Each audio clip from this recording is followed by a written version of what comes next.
Alors qu'il s'est retiré de la vie publique, le chanteur Jean-Jacques Goldman a été reçu par une propriétaire d'un logement mis en Airbnb en Bretagne.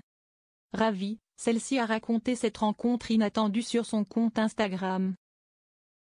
Cela fait maintenant 20 ans que le chanteur s'est éloigné de la scène médiatique, installé à Londres puis à Marseille désormais.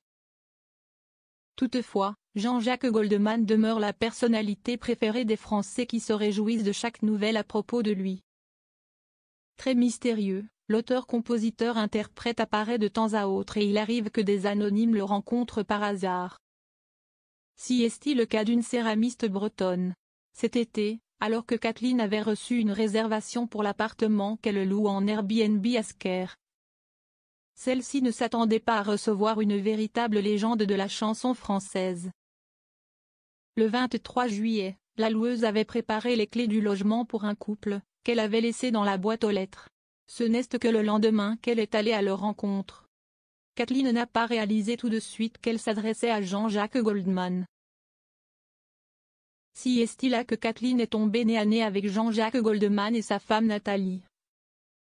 La mère de ses 3 derniers enfants, les 3 premiers sont issus de son couple avec la psychologue Catherine Morlaix.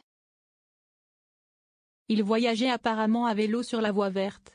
Mais celle-ci ne s'en est pas rendue compte immédiatement, ainsi qu'elle le raconte sur son compte Instagram.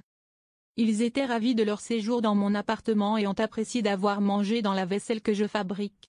Ils m'ont partagé leurs impressions sur la région et leur passion pour leur séjour à vélo. Je me sentais à l'aise en discutant avec eux, appréciant leur simplicité et leur bonne humeur. La logeuse a évoqué la beauté des paysages bretons avec le couple avant de réaliser qu'elle connaissait l'un d'entre eux. Ces paroles résonnaient d'une façon familière, et je commençais à faire le lien. La voix, le charisme, l'humilité. Si est-il alors que la révélation me frappa comme un éclair.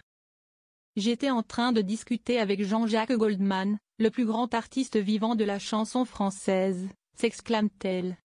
Je m'arrêtai un instant, surprise, mais la convivialité du moment me poussa à en rire. Attendez une seconde, vous êtes bien Jean-Jacques Goldman ?